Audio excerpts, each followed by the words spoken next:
of Celtic-era Dublin.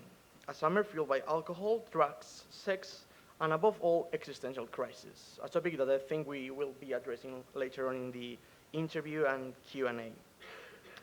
This book has been described by the Irish Independent as dark and intoxicating, by the Sunday Times as a unrelenting nihilism of the work as a whole. And in case you don't kindly accepting our invitation to come to La Rioja, so without further ado, please join me in giving Rob a very warm welcome.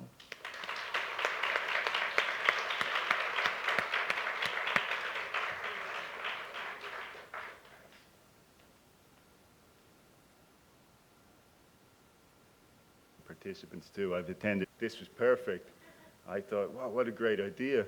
Unfortunately, as my 20s drew to a close, I became filled with an overwhelming desire to write a book about Friedrich Nietzsche, whose work had fascinated me since I'd first read him at age 19, exhilarated by the grandeur, strangeness, and brilliance of his. I can see now that the desire to write a book about Nietzsche disguised a deeper, more personal need. To confront and drive out the sense of total futility acquaintances urged me to do, one former professor back in Dublin even offering to oversee my into the first draft of a book.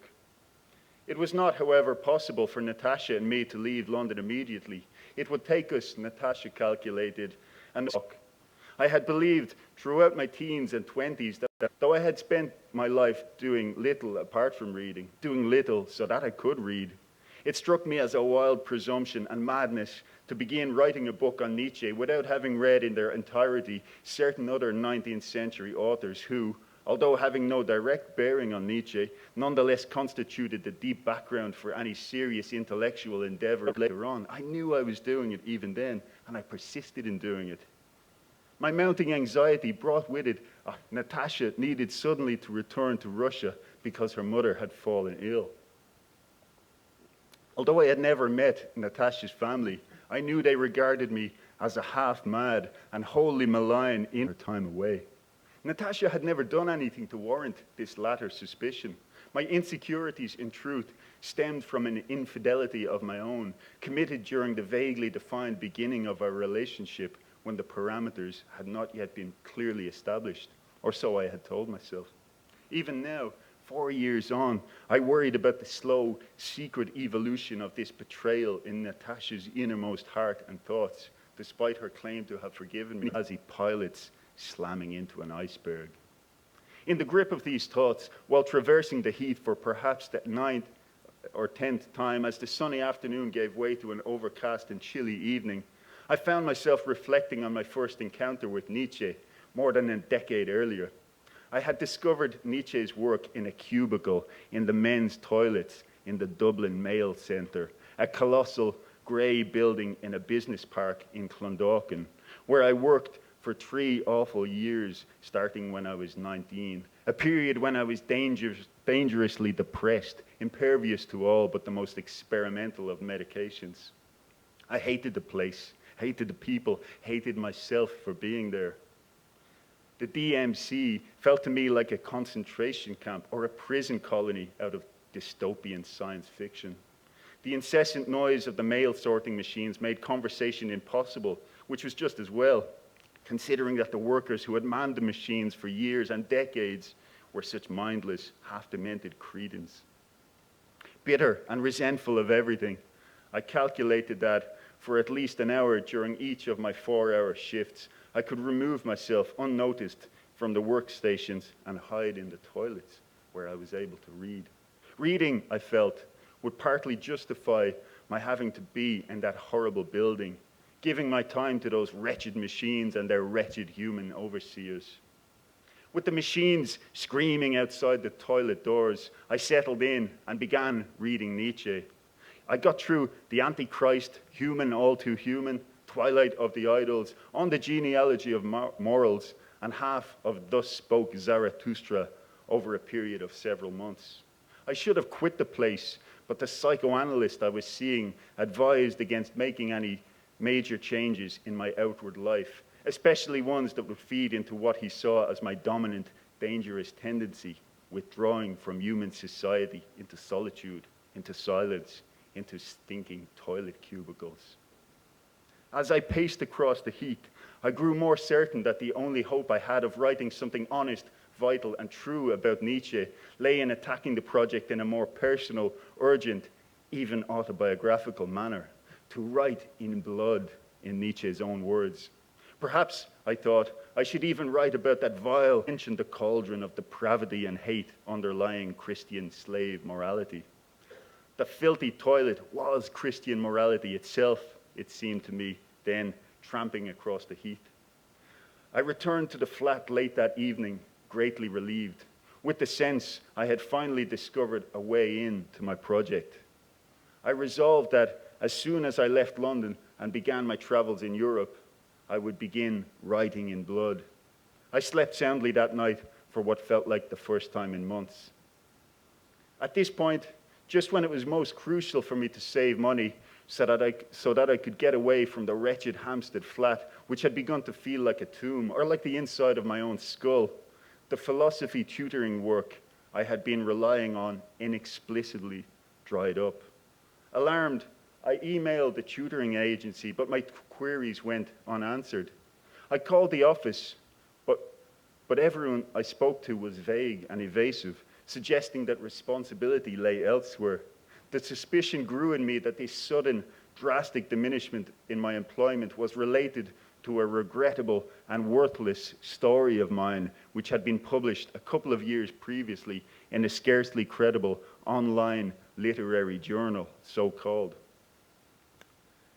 The story concerned a drug dealer who spent his days hovering on the fringes of parks and children's playgrounds, often masturbating furtively in the bushes, or just squeezing his balls through his trouser pocket. By night, he wrote hate-fueled tracts about redneck hordes, girly girls, and demon queers, which he posted to Bashar al-Assad, Jerry Adams, and Kanye West, neither expecting nor receiving any response.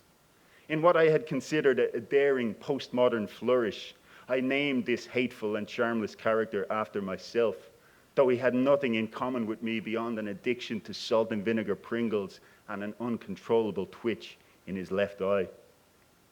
The story, Permanent Erection, had been written and submitted in a single evening while I was hammered on red wine, and had afforded Raoul and me a night of fantastic cackling. However, as soon as I had sobered up, I realized that publishing this story online and framing it in such a way that the reader might assume it expressed my own true, shameful fantasies might not have been the wisest of moves. In a series of increasingly frantic emails to the journal's editor, I attempted to retract the story and have it taken off the internet. None of these emails was even acknowledged. It dawned on me that the online journal had been abandoned after its first issue, and no one was going to bother taking it down. That story goes on for quite a while longer, so I'll leave it at there. I'm going to spoil the ending for you. He never writes the book. The book never gets, and his girlfriend doesn't come back. It's a heartbreaker, really. It's tragic. I never wrote a book about Nietzsche either.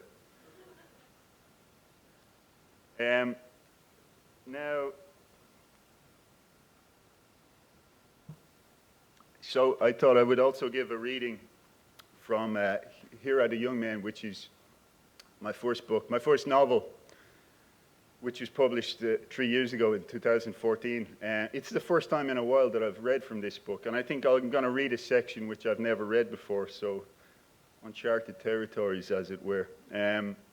Today, actually, I attended a paper that was given on this book on the subject of impotence, physical and psychological, in Here Are the Young Men. It was terrifying, said Richard.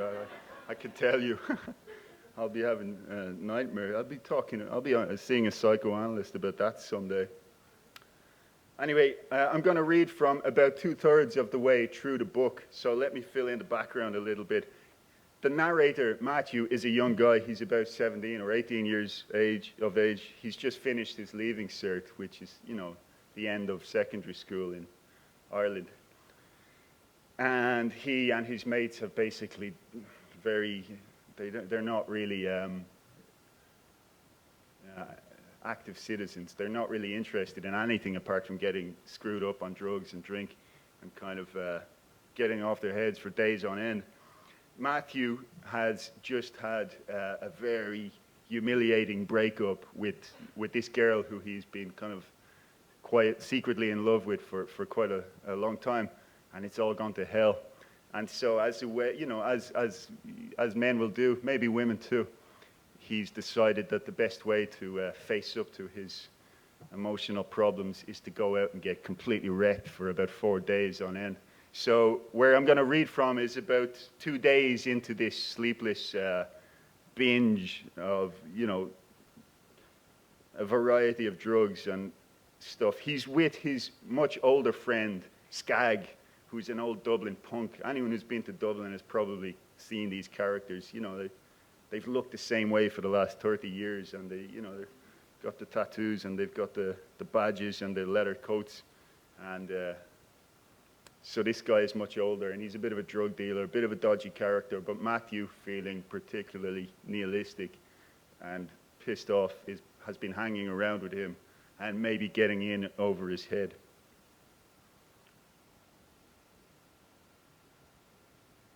So they've just spent the night in a hostel with a couple of Norwegian, slightly older than Matthew, Norwegian girls who have been, you know, coming to Dublin on the kind of tourist wave. It's the middle of the summer. We left the girls in their one-bed room the next morning. It must have been about 9 o'clock, a reassuringly grey Saturday morning in the city centre. Dublin waking up, but not yet overrun by the shopping hordes that would descend upon it by noon. We helped ourselves to a free breakfast on the way out, in a dining area with breakfast is strictly for paying guests only, printed on a sign on the wall. We hadn't slept. Skag had had sex once more with Nicky, but this time Lorna and I had left the room, walking upstairs to the rooftop and looking out at the river and the buildings on the other quay, watching Dublin stumble home to bed, howling at taxis and vomiting on its shoes. We had kissed again, but that was as far as it went. Lorna had told me I reminded her of herself when she was my age. We had taken a good bit of coke by that stage, and I felt sure of myself once more. Then we had gone back downstairs, and the four of us danced, laughed and chatted as the river outside slowly ran a dull grey, then murky blue, and it was dawn. Before leaving, Skag had assured the girls that we'd be seeing them again and taken their mobile numbers and emails.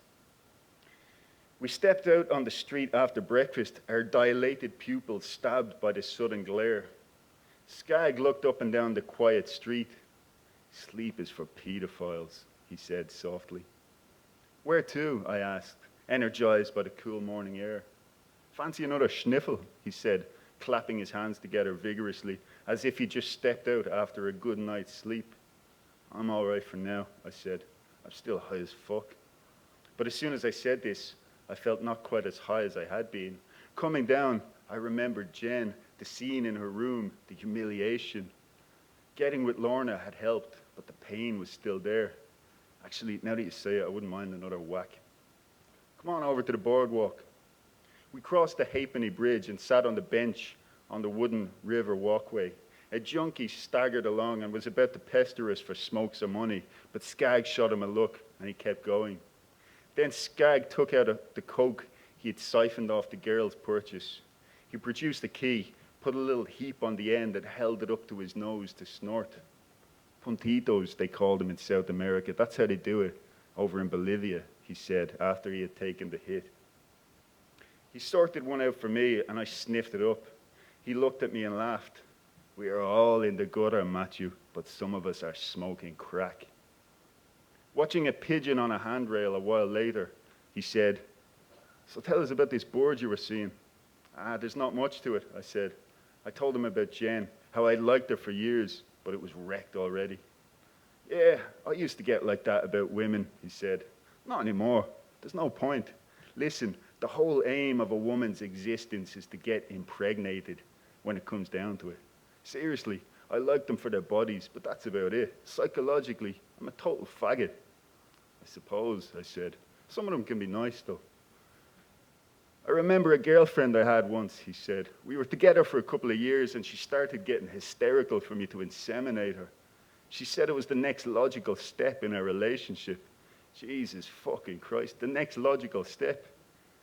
I had to laugh at that. We were arguing about it one night and she goes to me, but that's what we're here for. And I says, yeah, maybe it is. But if bacteria could speak, they'd say the same thing.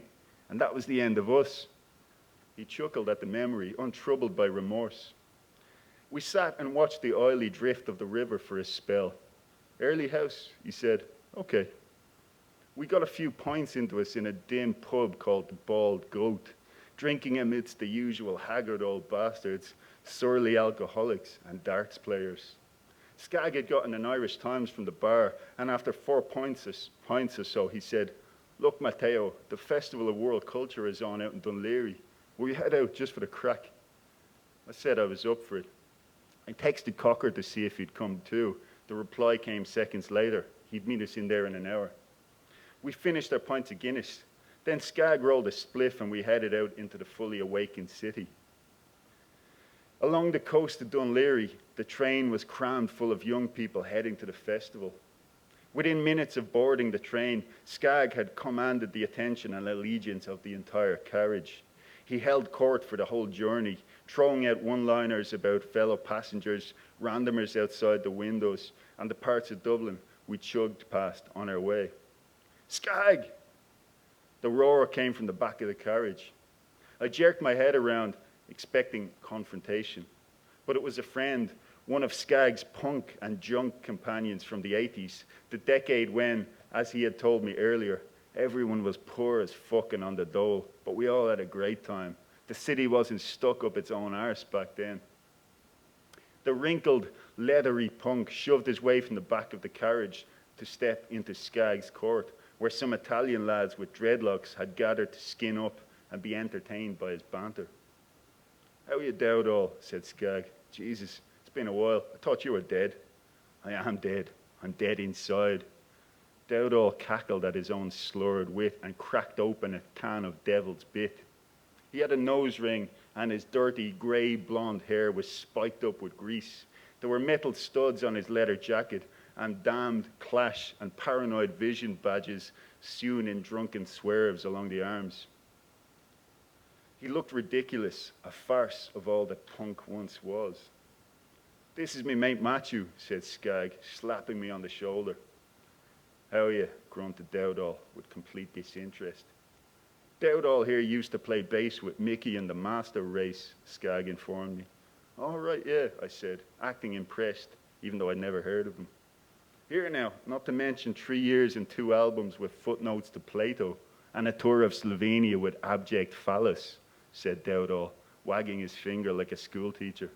The footnotes were a serious punk act, not like these gobshite posers you get nowadays. Am I right, Skag? You've had your moments, said Skag. Come here, Skag. I hear you think you're a writer now, said Dowdall. Yeah, sometimes I catch myself thinking that, replied Skag. I put out a book there a while back. That's what I heard, said Dowdall. Don't go expecting me to read it now. Skag the poet, what? Merciful Jesus. I can imagine what they wrote in the biography yoke at the back. Skag was awarded a C+ in English for his junior cert. His ma considers him one of the top 5 writers to have slithered out from between her legs. He divides his time between Dolphin's Barn and the Walkinstown roundabout. Skag granted him a wry chuckle. Yeah, that's it, more or less. I don't really think of myself as an author, though. I'm more of a conduit. There's a force deep down inside me. He speaks, and I just write it down. I call him the Fat Controller. I laughed, though I wasn't sure I was meant to. I've got 2 more books almost finished, said Skag. Sincerely, L. Cohen, and Fine Day for a Holocaust Denial. He paused to observe a passing arse, then added, I'm thinking of putting them out under my pseudonym. What's that? Seamus Heaney. Good night and good luck, said Dowdall. So are you on your way out to the festival? Yeah. Sure, we thought we may as well. Young Matthew here has had some lady trouble.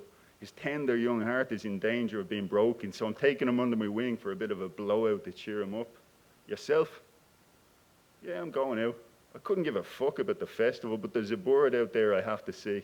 Little Spanish thing. Mad for me Mickey, she is. Blank Frank has some yips for me as well. Oh yeah, said Skag. Haven't seen all frankincense in a while. How many are you getting? 10. Do you want some? Skag hissed, all indignant. Does a bear shit on the Jarvis, said Skag when I introduced him. Yeah, I'm his da, replied Cocker. Skag laughed. I thought so. Right then, lads, I'll head off now I'll be back in a bit, here, gazing down at us. He was huge, bald, bearded, and leather-clad. Blank Frank was an old-school biker. Dowdall hung up.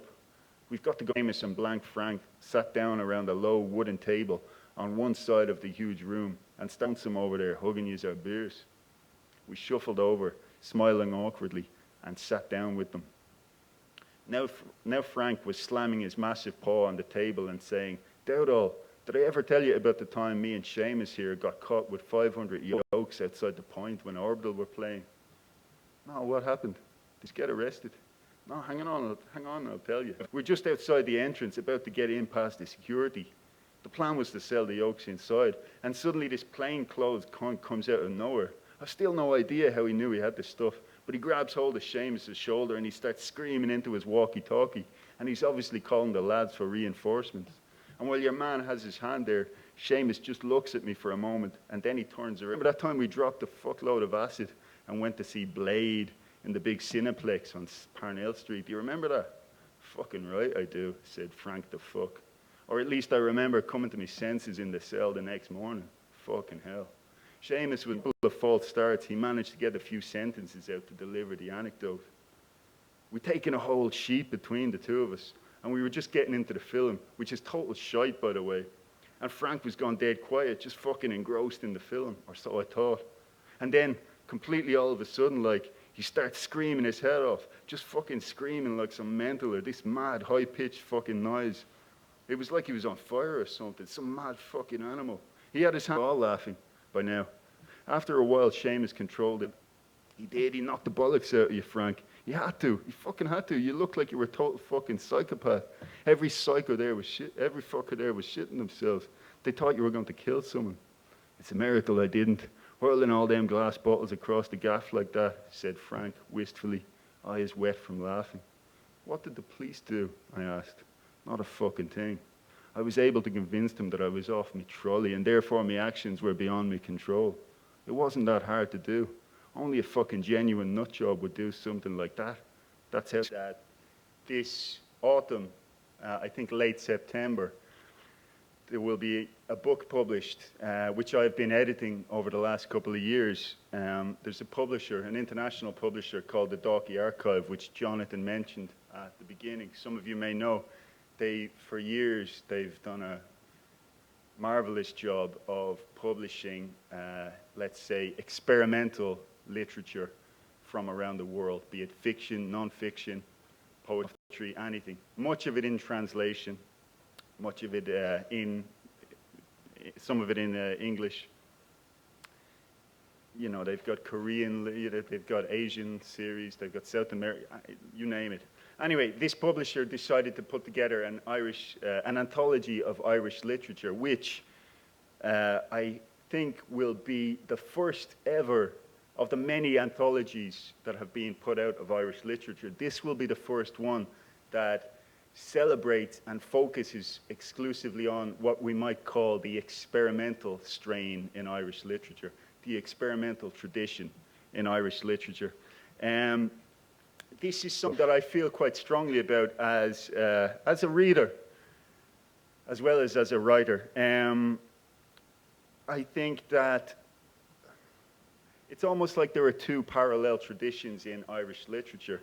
And one of them that gets, I think, a lot of the airtime at the moment and a lot of the acclaim and a lot of the publicity is something I guess we're pretty good at. You might call it melancholy realism or melancholy naturalism, a kind of subtle, poignant, very finely tuned kind of short story or novel,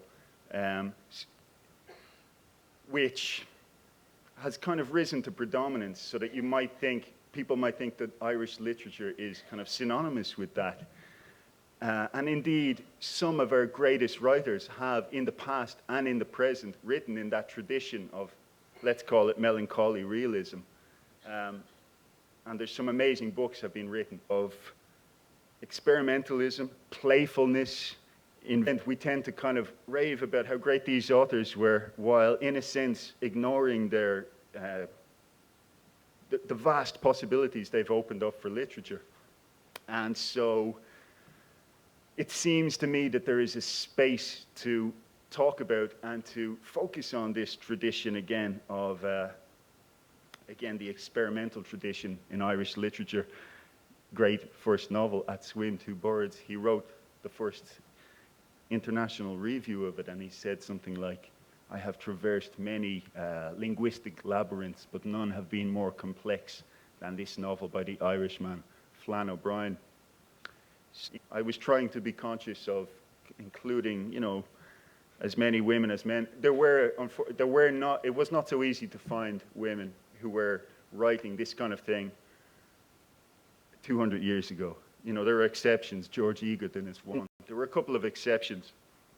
For reasons I guess we all know, you know, whatever the society looked like at the time. Maybe they were great. I urge anyone, again, who has an interest in Irish literature, Irish studies in general, to keep an eye out for it.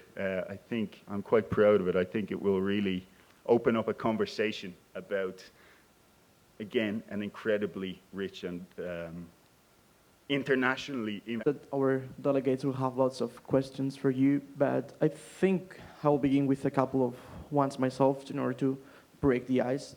And as a matter of fact, I would like to begin by touching on some of the issues you have mentioned just a few minutes ago in your discussion of the anthology, but which also relate to your first novel and to your collection of short stories. And I guess my question is, how do you find it as... Free of that, in a way, maybe reflecting the world as I saw it, and the kind of things I was confronted by. Then, when I was writing my first book, of course I felt in mine, and there seems to be this common thing that I've heard a lot, that literary tradition, and now I probably read as much Irish stuff, be it old or new, as I do, you know, let's say world literature or Latin American literature or European or French literature. So I've kind of, it's bringing it all back home in a way, you know, coming back to, like one of those people that they travel for a long time, and only after all that traveling do they really start to appreciate their native country. I was a bit like that, literally a bit like that, but also a bit like that with the Irish literature. Well, thank you very much. Then I feel there's another question that is bound to come, because it has the short story you have read, but... Yeah, sure, but you are right that actually the first book is infused with, or it's full of Nietzsche quotations, actually, that I just didn't... I've kind of always liked the vandal idea, you know, smash and grab, and kind of taking the whole idea of intellectual copyright and so on, I'm not so sure about.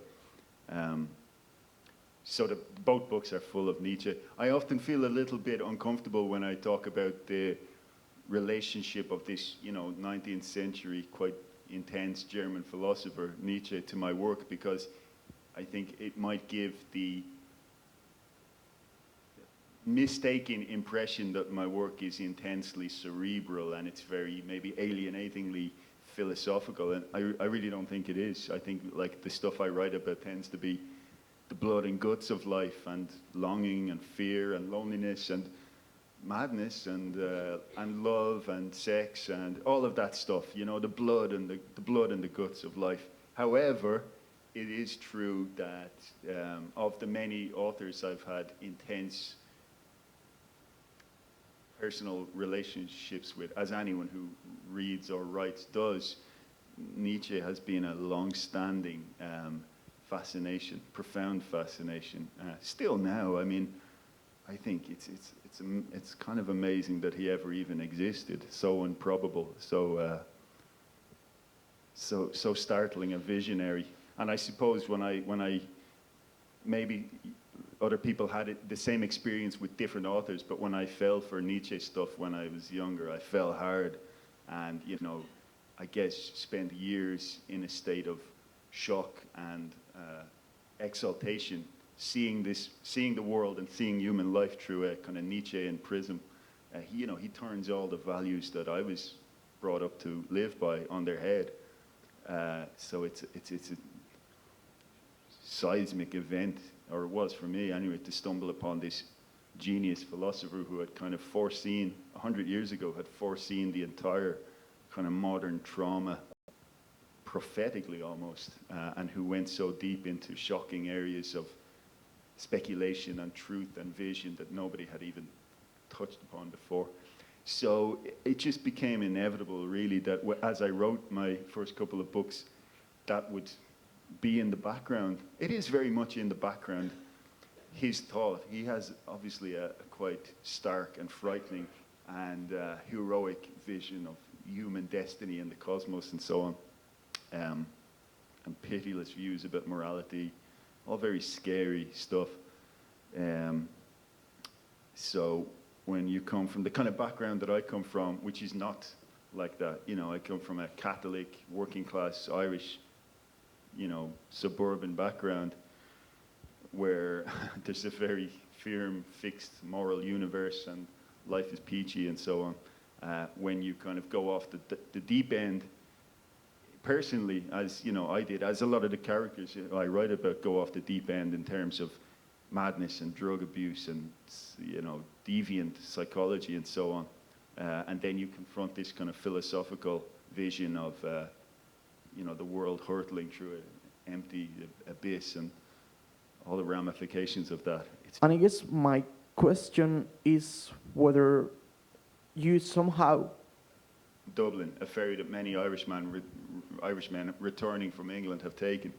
And it's basically two people having this demented, furiously bitter, crazed dialogue, more of a monologue of one character, ranting about Irish pretensions and Irish literary pretensions and the commodification of Irish literature and the kind of political, the masturbatory political exploitation of James Joyce by, you know, people who have no intention of ever reading. All very comical and not very serious in some ways. And actually, I didn't want to put that story into the book. My editor insisted that I did, and furthermore insisted that I put it at the beginning. And actually, both of my editors said that, and I think they were correct, because it's a way in, and it kind of sets the scene for what comes next. However, I will disagree with you a little bit in that my sense of humor is not necessarily going to be everybody else's, but even some of the bleakest stories or the most sexually aberrant stories, you know, or stories about people who are gone furthest off the deep end to craziness. I find a lot of humor in those stories too. I don't really read a lot of stuff that isn't funny in some. I don't really love. Almost all of the writing I love is funny in some way. Even Nietzsche's, Borges is very funny. Even if it's not in a very direct, you know, you don't have to crack jokes to write funny stuff. Collection.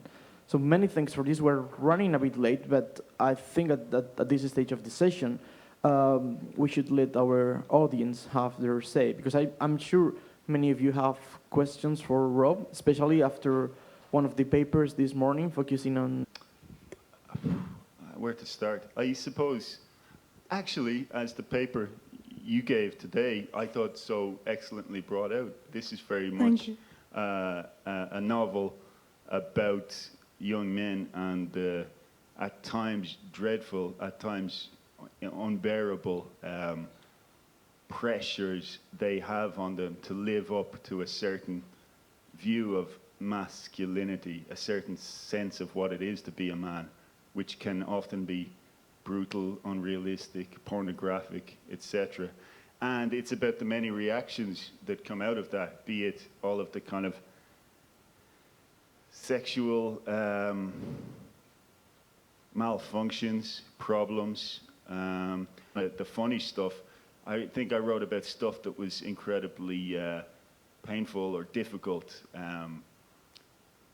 particularly around sexuality. And I was glad to write that stuff, but then as it got close to the time when the book was going to be published, I started to feel pretty anxious about it. Just the sense of the vulnerability of something like that it opens up. And one of the things I worried about was that, Jesus, I'm just going to be branded some kind of misogynist. You know, people will think, God, you're writing about these young guys who have such fucked up relationships with women and such desperately angry, you know, relationships and so on, and they're going to... But my girlfriend at the time, she was a French woman, an author too, actually, and a feminist and so on. And I was telling her this, like, oh Christ, you know, they're gonna cut my balls off, to put it that way. And she said, no, you don't get it. It's not going to be that way at all. In fact, you know, I think the opposite is going to happen. You know, there's going to be an appreciation of this.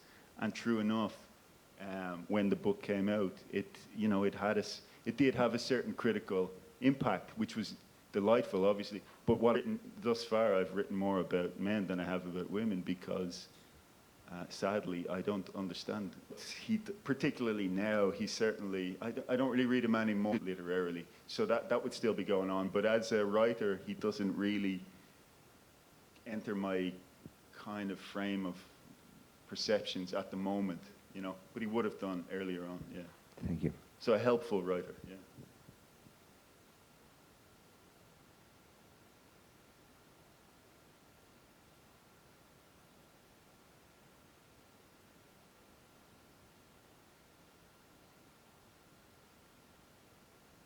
So I'm just wondering if you could expand a little bit on the way that you're thinking about experiment. Because it seems to me that if we think about experiment in terms of the motivation, and that then implies a kind of relationship to form and a thinking about form, which may take you away from the kind of sense of engagement with life, or possibly in the sense that you're thinking more about models. And so is that a tension that you feel in your own work, or is it just kind of that you can just experiment and that's just bringing you closer to life, or do you feel the kind of a pull between thinking about form and thinking about registering experience in your work?